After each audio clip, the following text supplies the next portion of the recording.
السلام علیکم فرینڈز، آج ہم غیر افسانوی ادب کو دیکھیں گے۔ افسانوی ادب ہم نے پچھلی ویڈیو میں ہم نے دیکھ لیے ہیں، جن میں داستان، ناول، افسانہ اور ڈرامے کا تعارف اور آغاز و ارتقاء ہم نے دیکھے۔ تو ڈسکرپشن میں لنک موجود ہیں، آپ کو اگر افسانوی ادب جو ہے، نثر کا افسانوی ادب جو ہے ملاحظہ کرنا چاہتے ہیں، مطالعہ کرنا چاہتے ہیں اس کا، تو آپ ڈسکرپشن میں لنک کے ذریعے کر سکتے ہیں۔ تو آج ہم غیر افسانوی ادب کو دیکھتے ہیں۔ تو چلیں، اس میں آ جاتے سوانح عمری، آپ بیتی، خاکہ، سفر نامہ، مکتوب نگاری، طنز و مزاح اور مضمون نگاری۔ ان کا ہم تعارف اور آغاز و ارتقاء دیکھیں گے جو غیر افسانوی ادب میں آتی ہیں۔ تو چلیں سٹارٹ کرتے ہیں۔ غیر افسانوی ادب ہے کیا؟ غیر افسانوی ادب میں فکشن کے علاوہ ہر طرح کی نثری تحریر شامل ہے۔ اس کے بالعموم درج ذیل صورتیں ہیں۔ نمبر 1، سوانح عمری، آپ بیتی، خاکہ، سفر نامہ، مکتوب نگاری، طنز و مزاح اور مضمون۔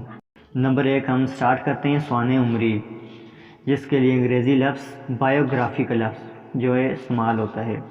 چلیں سٹارٹ کرتے ہیں۔ سوانح عمری، سوانح کا لفظ سانح کی جمع ہے، جس کے معنی ہیں روداد، احوال یا کیفیت۔ چنانچہ سوانح عمری کے معنی ہوئے کسی شخص کی زندگی کے احوال یا اس کی سرگزشت۔ سوانح نگار کسی شخص کی ولادت سے وفات تک کے حالات جو کہ تفصیل کے ساتھ بیان کرتا ہے، اس لیے ضروری ہے کہ وہ اپنے موضوع سے پوری طرح آگاہ ہو، اور جس شخص کی وہ سوانح عمری ترتیب دے رہا ہے اس کے ساتھ اس کا قریبی ربط رہا ہو، یا اس شخص کا مطالعہ اس طرح کیا ہو کہ اس کا کوئی گوشہ بھی مخفی نہ رہا ہو۔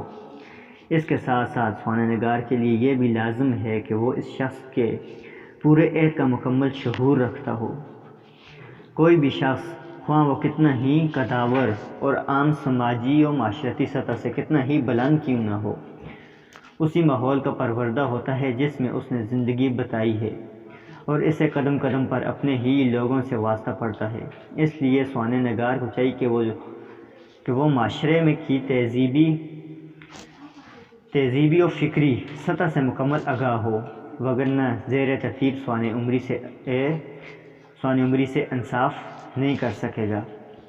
ان تمام عوامل کے اظہار کے لیے حسب حال سادہ و دلکش مگر ہی پرکشش زبان اور دل آویز اسلوب بیان اور موضوع کی منطقی ترتیب سوانح عمری میں ادبی شان پیدا کر دیتی ہے، جس کی بنا پر اس شخص کا نام بھی زندہ جاوید ہو جاتا ہے جس کی سوانح عمری لکھی گئی ہے، اور سوانح نگار بھی اس حوالے سے پہچان بن جاتا ہے۔ ہر چند قدیم تذکروں میں کچھ شعراء کے مختلف حالات مل جاتے ہیں، تاہم اردو میں سب سے پہلے مولانا حالی نے باقاعدہ طور پر سوانح عمری لکھی۔ حیات سعدی جو 1883 میں لکھی، اردو کی سب سے پہلی سوانح عمری ہے۔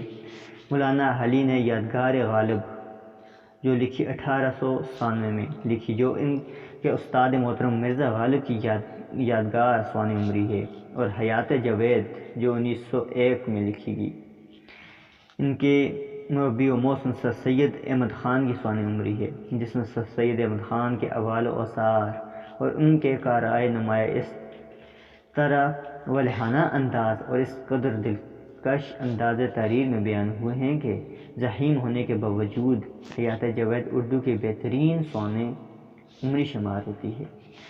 مولانا شبلی نعمانی کی سوانح عمریاں: المامون 1887 میں جو لکھی گئی، سیرۃ النعمان 1890 میں لکھی گئی، الفاروق 1899 میں لکھی گئی، اور الغزالی 1902 میں لکھی گئی بھی اردو کی سوانح عمریوں کے ذخیرے کا قیمتی سرمایہ ہے۔